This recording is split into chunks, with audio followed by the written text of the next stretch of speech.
You just stay at home all day, right? Tired from just cleaning? Why don't you try switching places with me and see the real struggle? Maybe I should divorce such a useless wife. Not this again.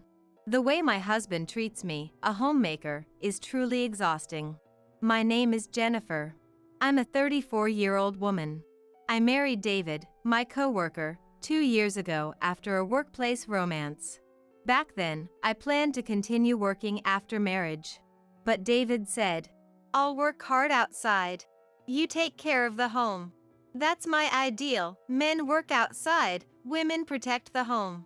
I naively agreed. I quit my job to become a full-time homemaker, influenced by David's perspective. I used to be easily swayed by others' opinions. Above all, I deeply loved David.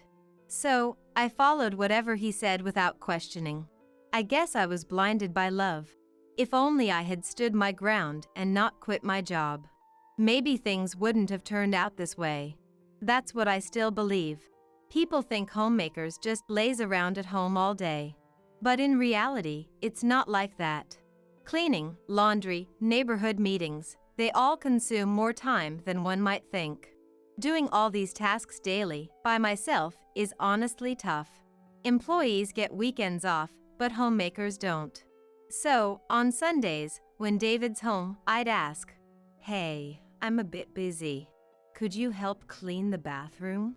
But he'd instantly get grumpy. "Seriously? I work every day to provide, and now you want me to work at home too? Who do you think provides the meals?" If I dared to say, "I appreciate your hard work during the week. But we're a team, right? Can't you help out a bit on your days off?" David would snap back, "Stop bossing me around. You think you can survive on your own, just being a homemaker? Want a divorce?" David immediately snapped. "Who do you think you are? Just because you're home all day doesn't mean you can boss me around. Want me to divorce you? Think you, just a housewife, can survive on your own?" Shockingly, he threatened divorce. I was at a loss for words. Maybe I shouldn't have reacted the way I did. From then on, every time I said something, David would end with, "If you don't like it, let's divorce." It felt like he was using that phrase to control me. Even though I used to work, I had retired and become a housewife. The idea of divorce that David kept bringing up was terrifying. If he really divorced me, how would I survive? What about income? Where would I live? For me, a housewife, nothing was scarier than the thought of divorce. What scared me the most was David himself. He used to be so kind. How did he change so much after we got married? Did I make a mistake in judging him? I deeply regretted marrying David. Lately, as soon as David comes home, he'd say, "Isn't it obvious you should greet me at the door when I, the breadwinner, come home? Who do you think pays for everything here?" Yes, David earns the money, but I take care of everything at home. We're supposed to be partners, not in a master-servant relationship. It's supposed to be an equal relationship. Yet, David seems to believe he's superior. He looks down on me, thinking he's above. At first, I thought maybe he was venting work frustrations on me, so I kept quiet. But over time, David began to act like he was always right, and every day was like this. After his lecture, David carelessly throws his suit all over the place and changes into his casual clothes. I pick them up and toss them into the washing machine. This is a daily routine. Even after eating the dinner I prepared, he complains, "Is this all you can cook? I work hard for you, and this is the meal I come home to? Where's your gratitude?" I've grown tired of dealing with David's constant complaints. Despite David not earning a high salary, I manage our finances, saving for our future children, leaving little room for extra expenses. Still, I always try to prepare healthy meals, using nutritious ingredients and cutting down on salt. Yet, he still finds reasons to complain. I felt like everything I did was being negated, and my self-confidence dwindled day by day. On top of that, he demands $500 a month for his personal expenses. If I gave him that much, our finances would be in the red. At first, I used some of my savings to cover the expenses, but that wasn't sustainable. So, I tapped into my connections and started a remote job that I could do from home. Of course, I didn't tell David. You see, a while back, I had mentioned, "Hey, things are a bit tight with our finances. I was thinking of getting a part-time job. Is that okay?" To which he snapped, "What? Are you saying I don't earn enough? You probably just want extra cash to splurge, right? You should just stick to taking care of the house." Knowing David, I was sure that if I earned, he'd just take more for his personal expenses. So, I decided to work remotely without telling David. The money I earned went towards our living expenses and savings for the future. A former colleague introduced me to this remote job. I would log into the company system and handle administrative tasks, mainly settling travel expenses claimed by employees. Having experience from my previous job, the work wasn't challenging. More than that, being home all day, this remote job gave me a sense of purpose. It felt rewarding.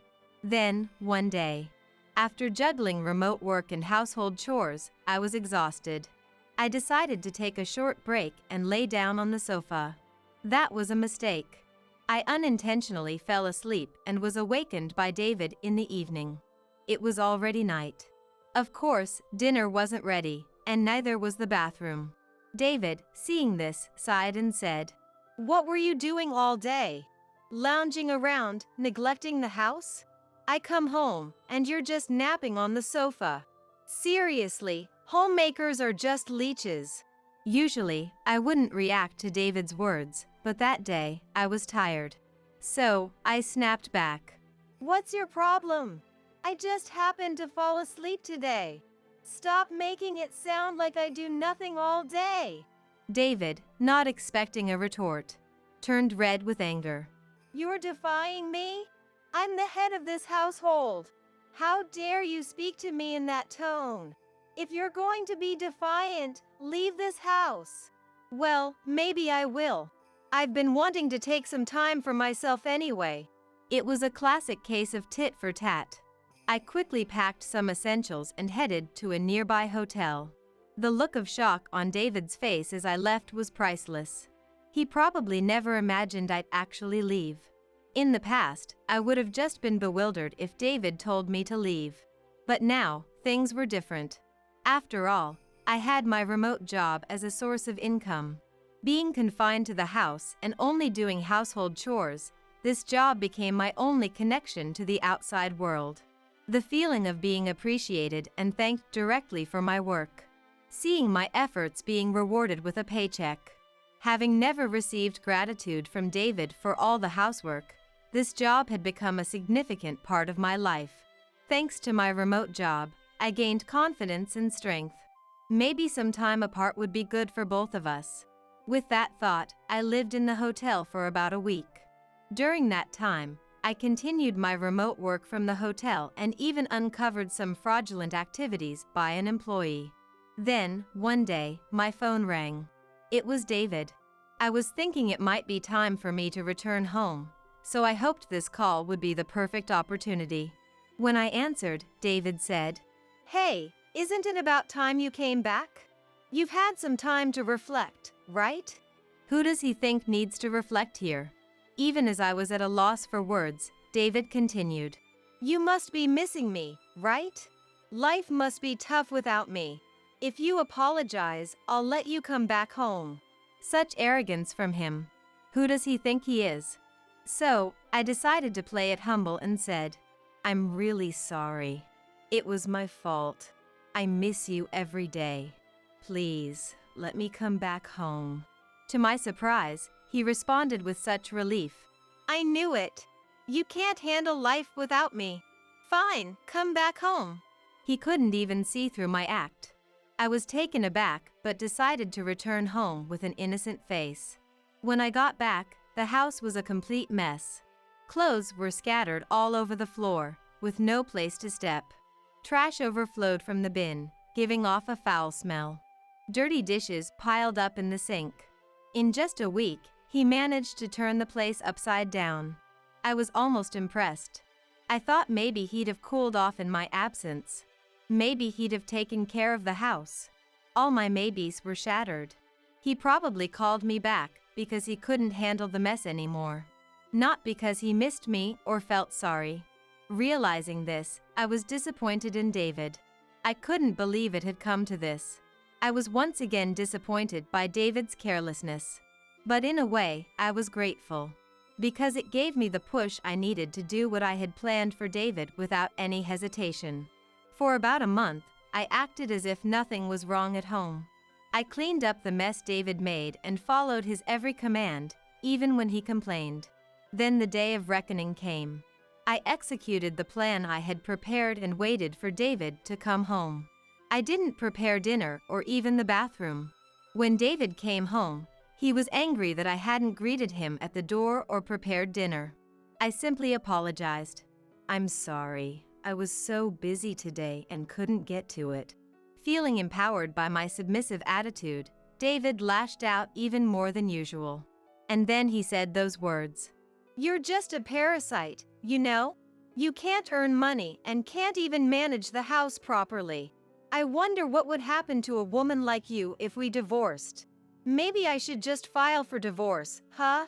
I had been waiting for him to say that. The word divorce that David flaunted like a badge of honor. With a smile, I replied, "You don't need to file. I've already prepared the divorce papers." David looked confused. So, I showed him the actual divorce papers. Already signed by me. "All you need to do is sign." David started to panic. Of course. He never expected me to agree to a divorce. "What? No, you'd be the one in trouble if we divorced, right?" "Don't worry. I'll be just fine. Haven't you noticed? Look around the house. Don't you see?" David looked around frantically. "Where's the TV? The fridge is gone too. What's going on?" "Oh, did you forget? I brought the TV and fridge when we moved in. So, it's only natural that I take them with me when we divorce. I had everything I bought removed by professionals." "Wait, you can't divorce me. How will you survive without my income?" "See," I sighed. "Don't you get it? The person handling expense claims at your company? That's me. We never met face to face, only communicated through chat or email, so you never realized."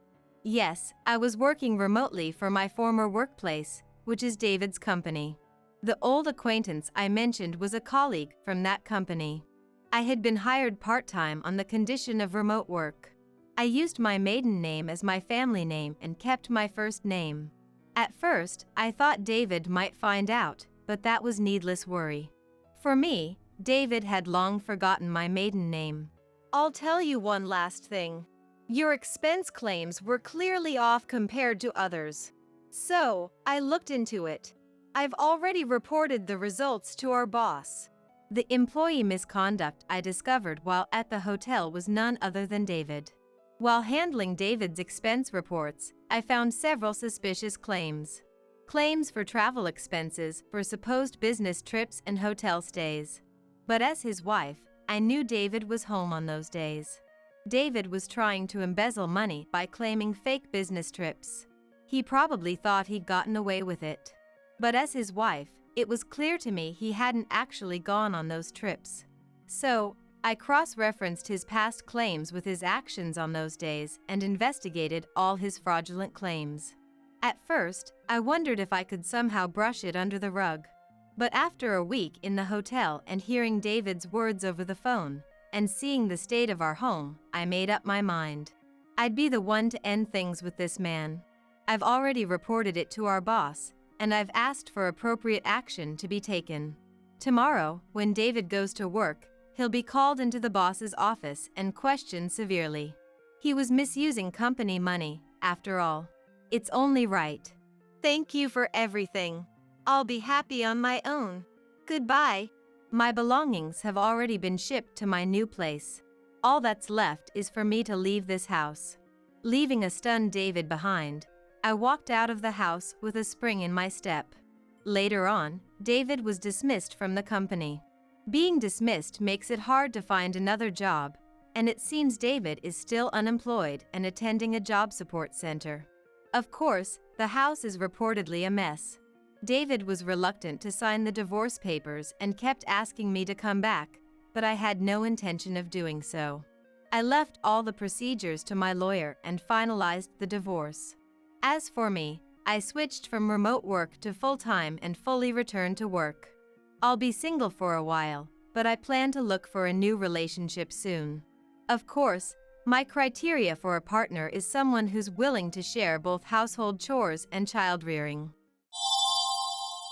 Plagued by the constant snide comments from my MIL, Brittany, and Fael, Christopher, since the beginning of my marriage and harassed for not being able to have children, I was at my wit's end. Even my supposed support, my husband, David, would say, "Kayla, my Isael, is young and beautiful, and unlike Misty, she gave birth to children right away. I really envy my brother, William." And that's how things ended up. To make matters worse, Brittany accused me of infidelity as the reason for our childlessness, claiming, "Misty is cheating, so I caught evidence with a hidden camera." Such an outrageous statement was made. That's when I devised a plan. I gathered all the relatives under the guise of my nephew, Mike's birthday party, and decided to play the so-called evidence of infidelity that Brittany mentioned. Upon seeing that, Kayla, David, and Christopher each uttered, "Just as I thought," with faces filled with despair. My name is Misty, 34 years old. I work in the international division of a medium-sized trading company. I live with David, who is the same age as me and works for a steel manufacturer, along with Brittany and Christopher. We don't have any children yet. I met David at a street mixer I was invited to by a friend. I was in my 4th year at the job, finally getting the hang of things and starting to find the work interesting, though I wasn't much interested in marriage. However, a college friend insisted, and I couldn't refuse. Thus, my interest was primarily in the special menus prepared by each store for the street mixer. I felt a bit detached from my more socially active friends, but that's where I met David, who had come along with one of those friends. David, as it turned out, wasn't too keen on the event either and had been dragged along reluctantly. So, as outsiders, we ended up sticking together, but I intended our association to be just for that occasion and deliberately did not exchange contact information. However, exactly 1 week after the street mixer, on a Friday, I received a call on my mobile phone from an unknown number. I ignored it at first, but after work hours, the calls came every 10 minutes. What on earth is this all about? Irritated, I was about to block the number, but before I did, I decided to at least find out who was calling me so incessantly, and answered the phone. The call was from David, whom I had met at the street mixer. "Ah, good. You're Misty, right?" It was a relief to find out who was behind the unknown nuisance calls, but I hadn't given David my number at that time. Suspicious. "I got this number by begging a friend who was there with us," he explained. It seemed my friend, who had hit it off with his male companion, decided to start dating after meeting at the street mixer. Meanwhile, David, who had failed to ask for my contact details, learned about this from his companion and managed to get my number by pestering his friend.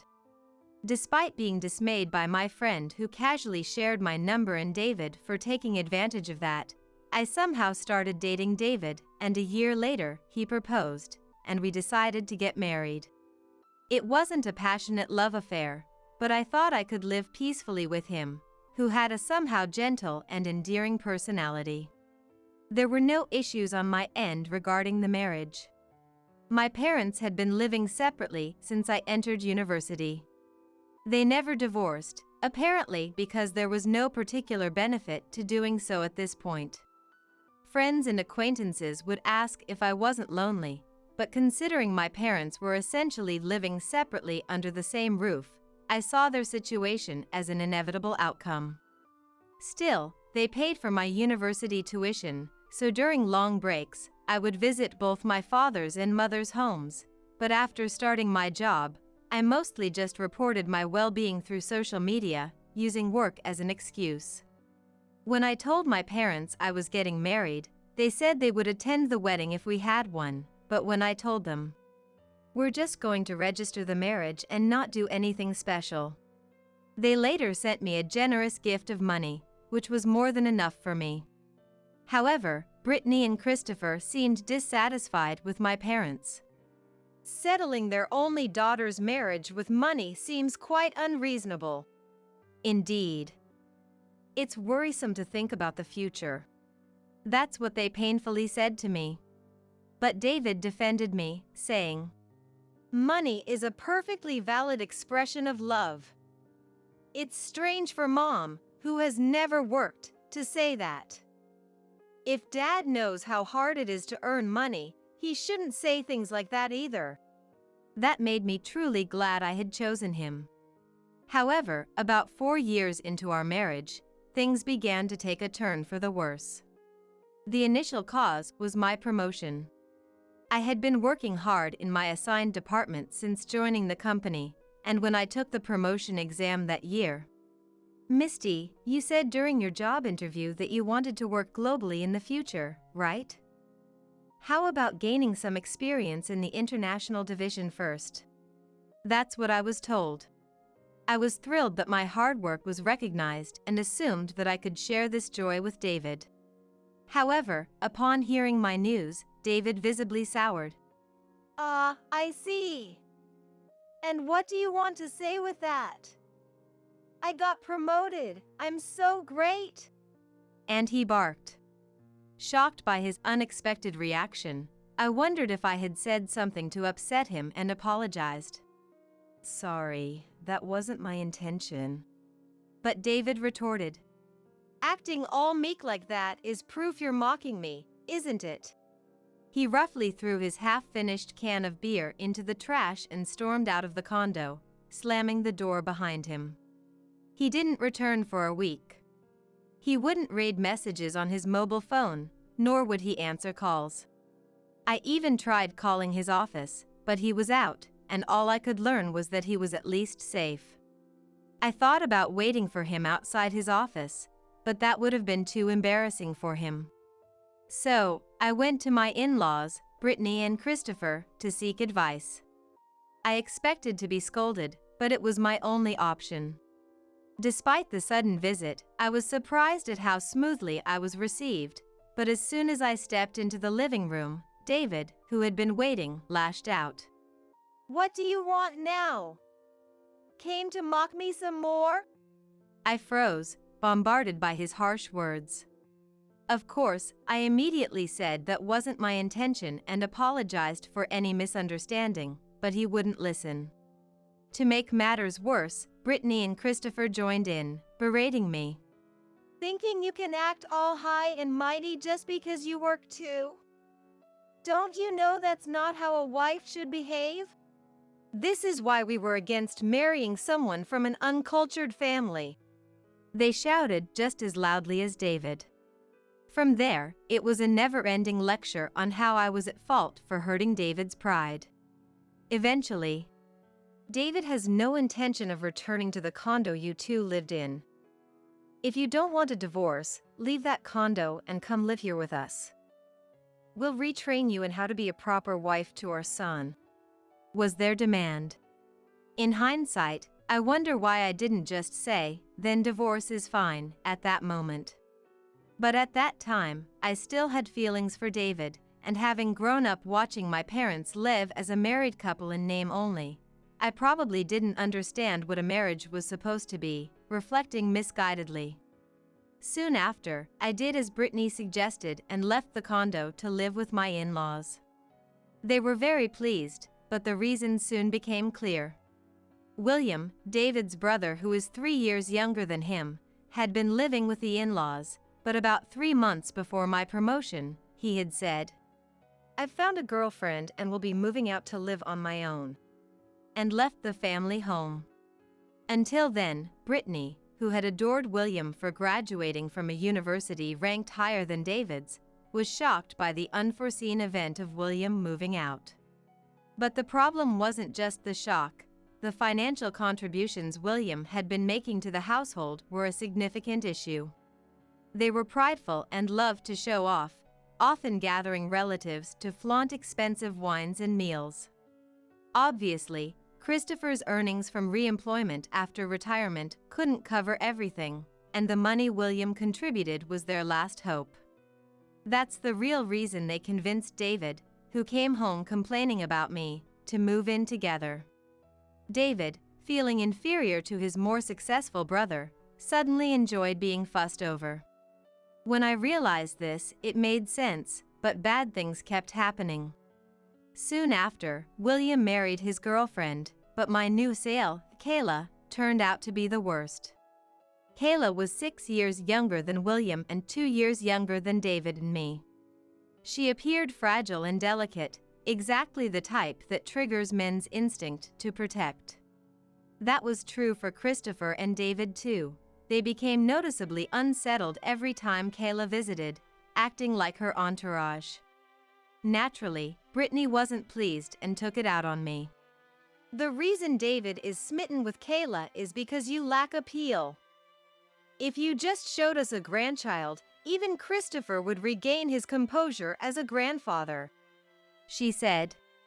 She even demanded that I quit my job and focus on preconception care.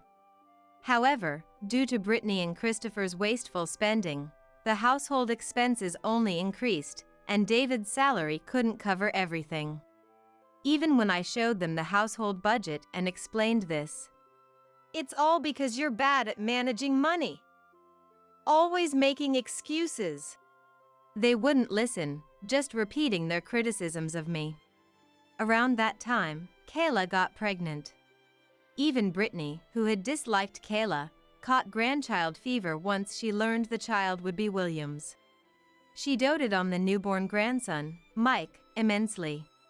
That led to Brittany eagerly welcoming Kayla's visits, which she had previously avoided, even saying, "Oh, how wonderful it would be to live under the same roof as such a cute grandchild." David even chimed in. "That's true. Kayla is young and beautiful, and unlike you, she quickly gave us a child. I really envy William." With such words, dripping with sarcasm, they began to confront me directly. Christopher was no different. "It's true. Maybe we should just kick out a woman who can't bear children and live here with William's family instead." He casually made such selfish remarks. By this time, even I started thinking that leaving this house and separating from David could be an option, given we had no children. Right around then, Kayla became pregnant with her second child. Brittany's grandchild fever grew even more intense, and correspondingly, her treatment of me became harsher. And somehow, under a complete misunderstanding. Isn't it because you're cheating that you can't have children? You're just worried you won't know if it's David's or your lover's child. This ludicrous theory emerged.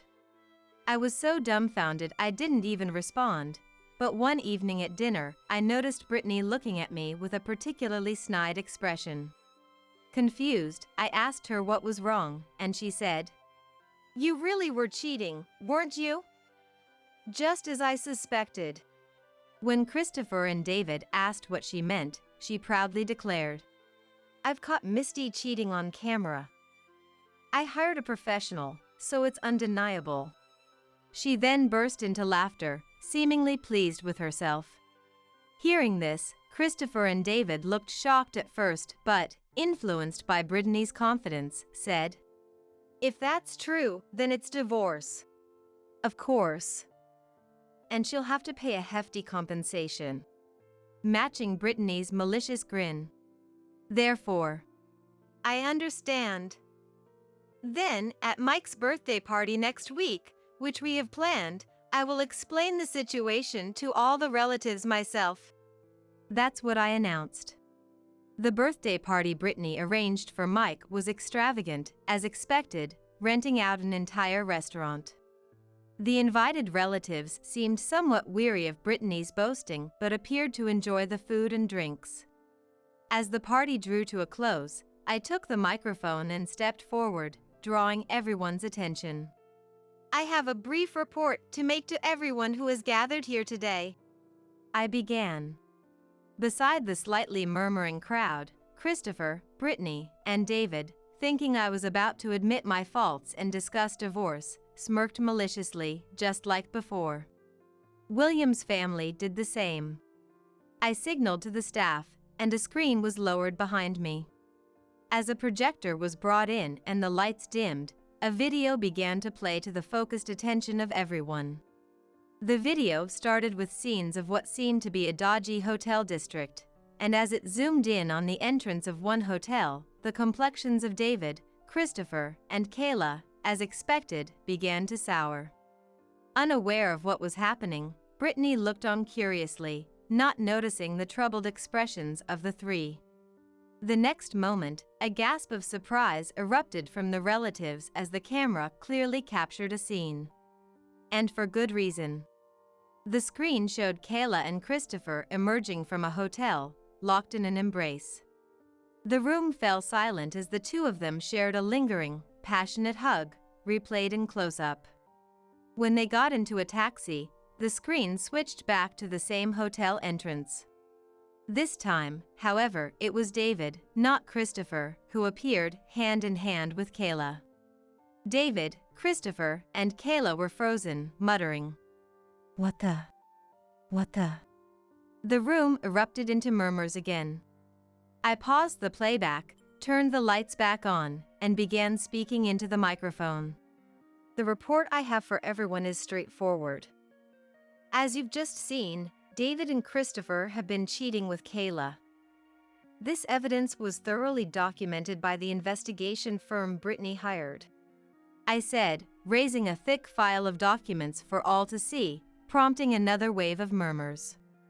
I waited for silence before revealing that the investigation firm wasn't hired to catch Christopher, David, and Kayla's infidelity, but to find evidence of my supposed cheating, as per Brittany's wish, likely instigated by David. Probably David, finding me in the way, filled her head with baseless accusations. Accepting such tales without question is questionable in itself. I added, inducing light laughter among the relatives, who then looked at David and Brittany with disdain. Brittany, having received a report from the investigation firm, declared victory over catching me cheating, without checking the evidence.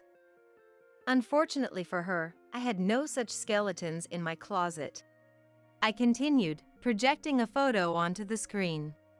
It was a snapshot taken at the hospital when Mike was born, featuring Kayla holding Mike in the center, with a smiling William beside her, and me and David visible in the background, having come to congratulate them.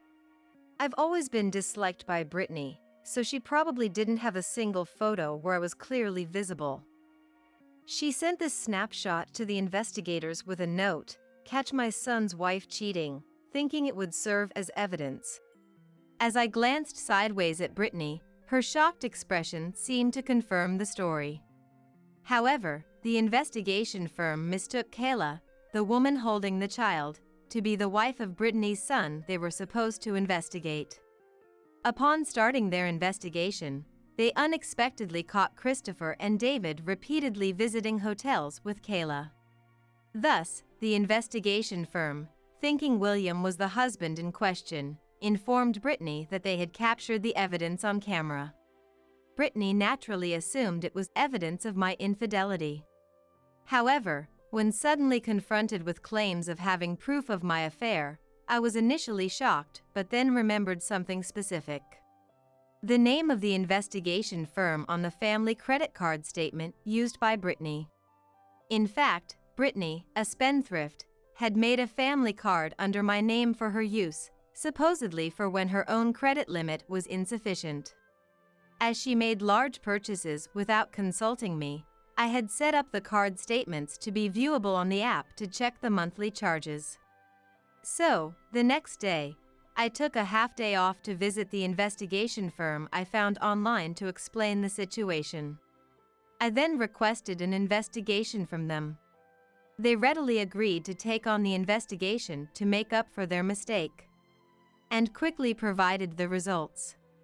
After the screen was removed and the lights were brightly turned back on, Kayla, Christopher, and David all looked pale. I approached a great-uncle and aunt, feared most by Christopher and Brittany, from among the relatives. I'd prefer the children, especially Mike, not to hear what comes next. Could someone please take them to another room? That's what I requested. The great-uncle and aunt approached Kayla, took Mike, and handed him over to one of their children and their spouse. Following this, other children were led away by some of the women to another room, leaving the furious relatives, a stunned Brittany and William, and a visibly shaking Christopher, David, and Kayla.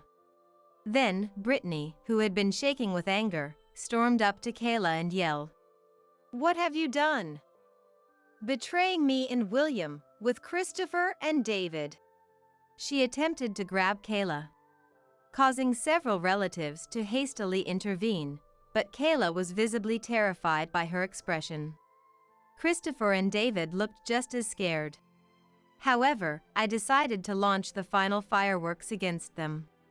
Regrettably, under these circumstances, I will be divorcing David. I apologize for troubling everyone until the end. According to the investigation firm, the inappropriate relationships involving these three didn't just begin yesterday. A reconciliation of the marriage is impossible. Saying so, I covered half my face with a handkerchief. Ever since learning about the investigation results, I can't help but think, perhaps Mike, and even the child Kayla is currently carrying, could be Christopher's or maybe David's. It's been incredibly hard to bear. I staggered slightly, perhaps laying it on a bit thick, and the women remaining in the room rushed to my side, patting my back and supporting me. How shameless can you get? Disgusting! Poor thing. They started berating the three. The men looked on with contempt, surrounding the trio with cold stares. Christopher and David turned pale under their gazes, silent, while Brittany's ranting and Kayla's sobbing were the only sounds echoing in the room. The aftermath of the fireworks I set off spread far and wide. Learning that his wife and brother had affairs with his father, William was initially in shock, but soon began to seriously consider the possibility of cuckoldry I had suggested. It's got to be a lie!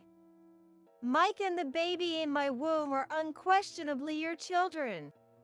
Kayla pleaded desperately, but once a seed of doubt is planted, it doesn't disappear with a few words. Stealing away Kayla's attention, William used a paternity test kit he ordered to discover the children were not his.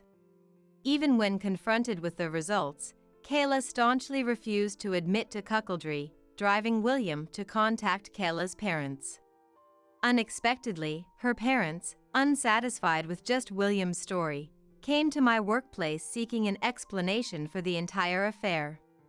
Though it felt like a hassle, I saw it as a necessary procedure and took the next day off to meet with Kayla's parents, Kayla, and William at the law firm I had hired. After showing them the relevant documents and the infamous video, Kayla's parents were speechless. Seeing this, William boasted, "See? I told you Kayla betrayed me, having affairs with my brother and father. It's clear neither Mike nor the unborn child are mine." However, the lawyer clarified. Could we leave that discussion for those directly involved? We called you here today not to determine the father of the children, but to discuss claiming compensation from your wife as David's mistress. William was taken aback by the blunt statement. Of course, it was expected. I found it hard to comprehend why the lawyer I hired would need to side with William. But more than that, Kayla and her parents were the ones truly shocked. I won't pay any compensation. It was you, being all about your work and an unaffectionate wife, that drove David to cheat with me. It's your fault, not ours. Kayla retorted mockingly, but I replied, "Is that so? Then we have no choice but to let a third party decide who's right. Perhaps a judge?" At that, it was Kayla's parents who turned pale. And no wonder, as both of Kayla's parents are teachers at a prestigious girls' school in the region, known for its commitment to nurturing homemakers. The scandal of their daughter involved an assorted affair with her BIL and FIL, leading to a lawsuit for compensation, could easily bring disgrace upon them. As soon as I mentioned the possibility of court, Kayla's parents practically dragged her down from the sofa to the floor. "We're truly sorry. We'll take full responsibility for the compensation if you file a claim." Kayla's father, Brian, pleaded earnestly while apologizing deeply. However, apologies at this point meant nothing to me, regardless of who they came from. I signaled the lawyer with a glance and left the room. Later, the lawyer informed me that William, Kayla, and her parents caused quite a commotion afterwards, but they finally left after being sternly told by the lawyer that the police would be called if they didn't leave immediately.